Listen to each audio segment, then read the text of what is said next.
You're useless as a manager. You're a regular employee starting today. John Smith Jr., the second-generation president, told my husband Thomas. Thomas has been working hard ever since the time of the previous president. I have seen all his efforts. How can I stay silent when my beloved Thomas is being treated so unfairly? My name is Nancy, a 48-year-old housewife married to Thomas for 20 years. Thomas, my same-age spouse, is almost in his 50s but still a dedicated salesman, selling construction tools primarily to businesses. Recently, with the rise of do-it-yourself enthusiasts, we have even started getting offers from companies we never dealt with before. Thomas always says he can sell because he truly believes in our products. His pride? Once being the top salesman. Though he stepped back a bit due to age, letting younger colleagues take the lead, he is still busy, now mostly with desk work as a sales manager. Sometimes he continues working at home. It looks tough, but I love seeing him so lively and enjoying his work. Even after 20 years of marriage, my love for Thomas is still fiery. I always greet him with a smile to lighten his load, making our home a peaceful haven. I too strive to do my best for Thomas.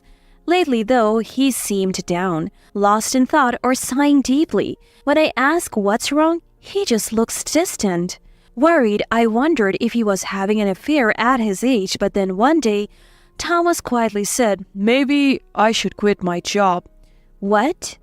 I asked why. It turns out he's not enjoying work anymore. The reason? A change in the company's direction since John Smith Jr. took over as president. The previous president was more laid back, letting us do our thing. He used to say, "Do what you like. The one who enjoys their work wins." That freedom is what made the employers thrive and boosted the company's performance. But John Smith Jr. seems different. He says there is no future for the company if you just do whatever you like under Dad. Follow my orders and we'll definitely succeed. Thomas recounted about John Smith Jr. It seems John Smith Jr. is unsatisfied unless everything goes his way. In the end, he says it's because I'm old and out of touch that I give such sales directions. He told me to stick to desk work and handed over my long-time clients to the younger staff, even though those clients insisted on having me. He sighed again deeply. The company is completely different from what it was under the previous president. Oh, I really want to quit. Thomas spoke these words, but quitting wasn't simple. His livelihood was at stake and he was at an age where job changes aren't easy. Being a salaryman is tough. Facing a dejected Thomas, I found myself at a loss for words. Thomas wanted to quit, but felt obliged to keep going because of the kindness shown by the previous president. But then something happened. Thomas came home much later than usual that day with no contact, making me worried.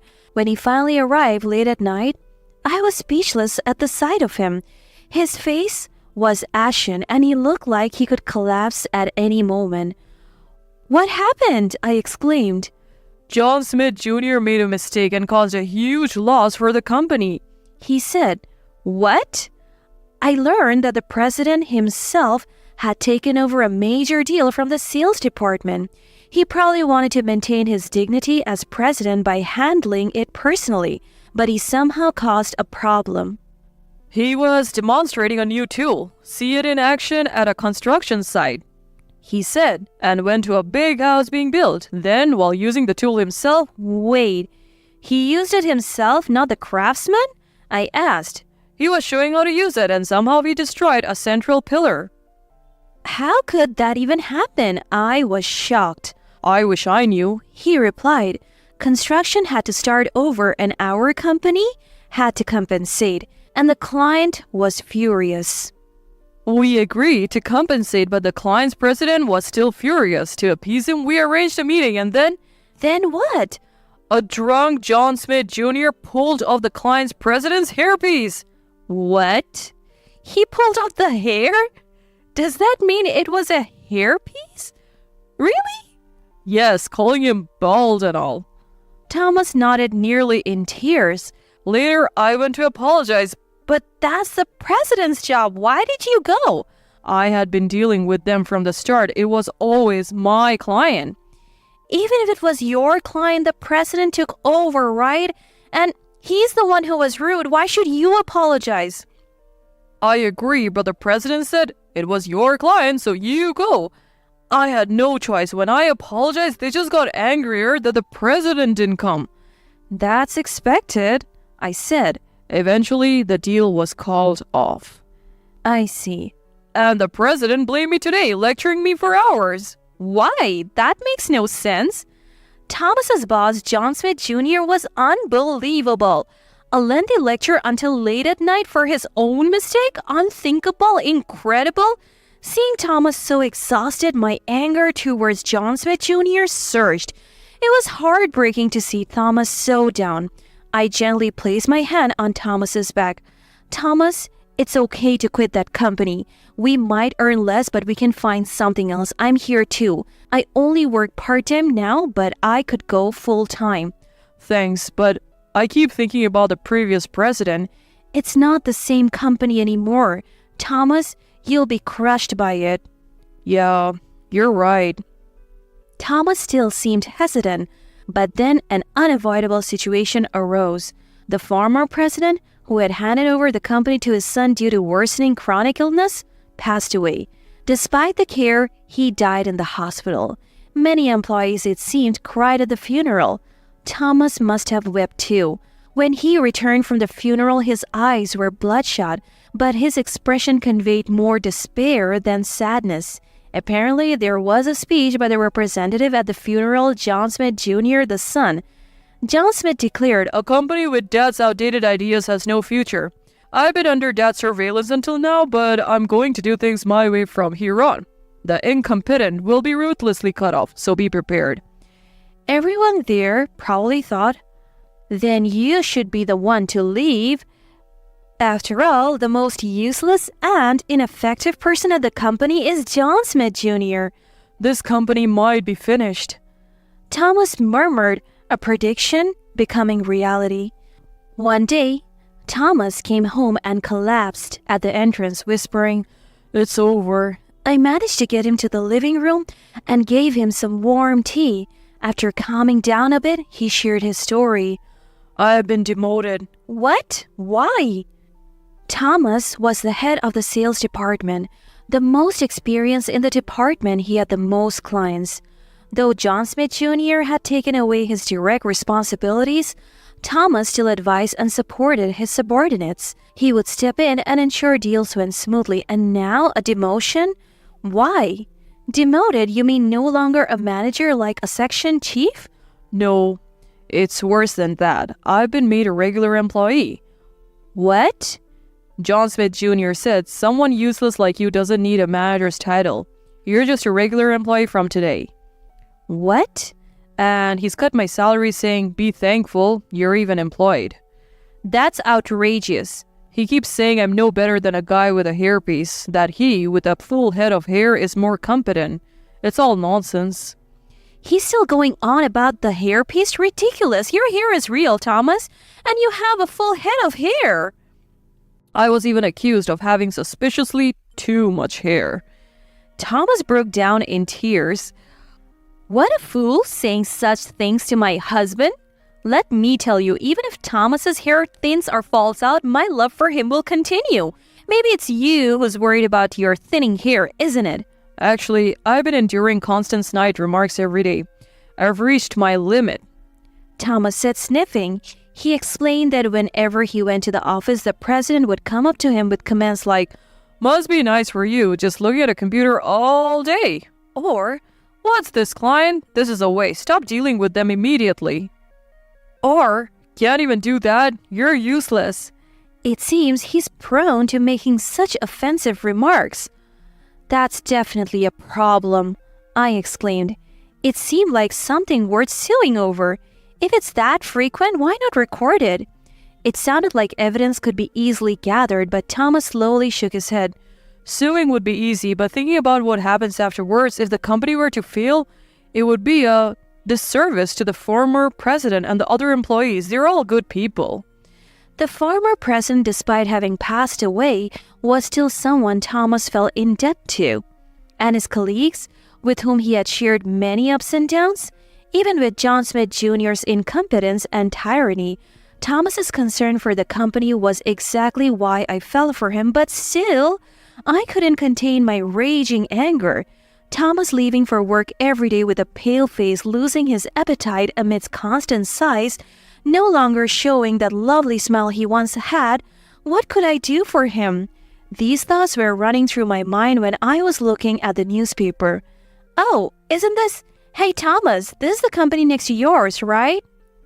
I called out to Thomas, who was sprawled listlessly on the sofa. Slowly sitting up, Thomas looked where I was pointing. The article featured a rival company located next to his, rapidly growing under the leadership of a young and talented president. The area where Thomas's company was located had numerous firms in the same industry, like a financial district. It might seem odd for rivals to be so close, but there were surely reasons beyond my understanding. The company, led by a young and dynamic president, appears to be rapidly growing. The moment I searched for it on my mobile phone and saw it, I couldn't help but smirk. "Hey Thomas, the company next door seems nice, doesn't it?" Huh? Thomas looked puzzled, but I just smiled back at him. Thomas wrote a resignation letter. It wasn't a letter requesting to resign. If he asked to be let go, knowing that president, he might face harassment. That's why I suggested he simply announce his resignation. Thomas had prepared his handover documents perfectly, regardless of whether John Smith Jr. would look at them or not. John Smith Jr., upon seeing the resignation letter, apparently smirked nastily and said, "Oh, really? Finally the incompetent one is leaving? That's a relief." If he truly believed Thomas was holding the company back, his judgment was indeed questionable. Months had passed since Thomas successfully switched jobs. Though initially reluctant, he gradually became more energetic, and it seemed like he was starting to enjoy his days. Seeing Thomas smile again made me happy too. One day, I noticed a particular expression on Thomas's face when he came home. "Did something happen?" I asked. "Oh, you can tell?" He replied, "Of course I can. We have been married for years. I can read your mood just by looking at your face." "Actually," he began, clearly in a good mood. He told me that while he was at work, there was a sudden commotion. It turned out that John Smith Jr., his former company's blundering leader, stormed in, red-faced and yelling. "What have you guys done? It's strange that all my clients suddenly switched to you." John Smith Jr. was furious when he saw Thomas working there. "What are you doing, quitting my company and joining the one next door? We're in big trouble now. Come back and work for me." "How absurd. He's talking nonsense," I said. "Right? I followed the proper procedures to resign. He has no right to complain about where I work now." Thomas added, "Exactly. But John Smith Jr. wouldn't accept it. "Since you left, our deals have been decreasing. When I asked why, they said your company is unreliable, that the quality has dropped. What's wrong with the products I planned and developed?" Honestly, everything was wrong with them. The products John Smith Jr. thought up lacked appeal and freshness. They were mere tweaks of old designs, despite his constant criticism of the former president's outdated ways. Moreover, they were shoddy due to skimping on materials. "Everyone in the company opposed it, but I believed it would work," he exclaimed. "Seriously?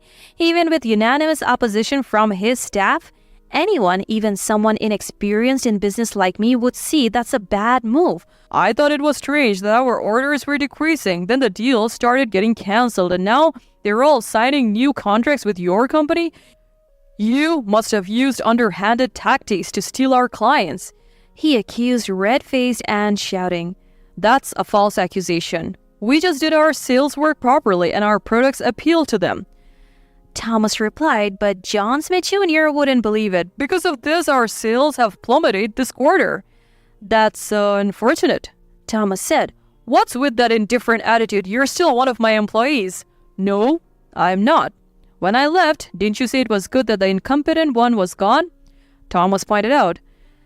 John Smith Jr., unable to deny it, turned even redder and struggled to respond. That's when the president of Thomas's new company appeared, the young Ryan David, John Smith Jr.'s neighbor. Is this the neighbor? What seems to be the problem?" he asked. You're the one who stole our clients." John Smith Jr. was about to pounce with furious energy, but the other employees held him back. Mr. David said, "Stolen is a harsh word. It's all thanks to our excellent sales manager who has dramatically increased our new contracts." "Sales manager?" John Smith Jr. glared, questioning who it was, and Mr. David, with a smile, pointed to Thomas. "It's Thomas. He is incredibly competent. He studied our products even before joining, knows their strengths well, and his sincere sales approach has won everyone over. We have even managed to make deals in rare fields, which is greatly appreciated." "Thomas?" John Smith Jr. stuttered in disbelief. "I hear Thomas was once a top salesman at your company. Even with his age, his skills are still active. He has a great eye for business and efficiently secures new deals. Thomas has become indispensable to our company. With him managing sales, our company's future is secure." David praised Thomas, leaving John Smith Jr. speechless. "I've heard rumors, though, that your reputation is the worst," Mr. David added. "What?" John Smith Jr. tilted his head confused.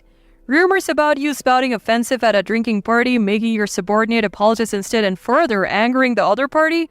Well, that was..."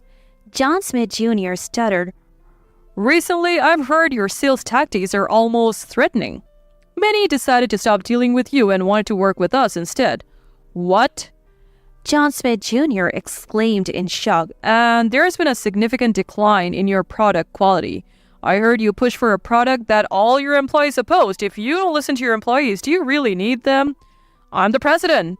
At that, Mr. David, who had been smiling, suddenly gave John Smith Jr. a stern look. "Being a president isn't about throwing your weight around. Understand this. The president exists for the employees and the company, not the other way around. A president who doesn't respect the will of their employees is useless." "Oh!" Completely out-argued, he eventually left sheepishly. Later, Mr. David told Thomas, "I'm really glad you joined us. Thank you." Thomas was moved to tears, and so was I when I heard the story. "It's great for you, Thomas." "It's all thanks to Nancy for suggesting I apply here." "I'm just glad they were hiring mid-career. It would have been difficult for Thomas to switch to a different industry due to his age. That a competitor was hiring mid-career was lucky for Thomas, who had worked hard. A few days after John Smith Jr. intrusion, he appeared before Thomas again. Apparently, his company was in dire straits. Unbelievably, John Smith Jr. deeply apologized to Thomas. "I was wrong. I'll prepare the position of sales manager again. Please come back." No one in their right mind would return to a failing company. What a lack of tact! Thomas declined without hesitation, leaving John Smith Jr. speechless. "Is it okay for Dad's company to disappear?" John Smith Jr. lamented. "That's unfortunate, but I still remember the former president's words. Do what you like. The one who enjoys their work wins. I'm currently enjoying my work immensely. Though the company has changed, I want to continue to work hard, keeping those words in my heart and, of course, at my current company." Thomas spoke firmly. "You, with your hairpiece." John Smith Jr. spat out a desperate insult as he left. But Thomas replied with an easy smile. "This is my natural hair. Besides, John Smith Jr., shouldn't you be more concerned about yourself? It seems like your hair has thinned quite a bit due to stress." At that, John Smith Jr. was left speechless, his head hanging low. Afterwards, John Smith Jr.'s company lost more and more clients and quickly approached bankruptcy, with the business situation becoming dire. In a fit of despair, John Smith Jr. eventually sold the company he had inherited from the previous president. And the buyer was none other than the company where Thomas now worked. Thomas, having been requested by the employees, played a role in this outcome. John Smith Jr., having sold the company, squandered the money on reckless spending and soon found himself penniless. His bad reputation spread, and it was clear he couldn't survive in the same industry. What he's doing to make a living now is anyone's guess. The good products from the time of the previous president before John Smith Jr. were revived, and Thomas's former colleagues are now happily working again. "That's great for you," I said. "Yeah, I wonder if the previous president would be angry." Thomas pondered. Not at all. The legacy of the previous president will continue in some form or another. He would surely be pleased. I hope so. Seeing Thomas smile as he left for work, I felt happy too. Well then, I should make Thomas's favorite dish for dinner tonight. To keep my beloved Thomas smiling, I'll keep doing my best.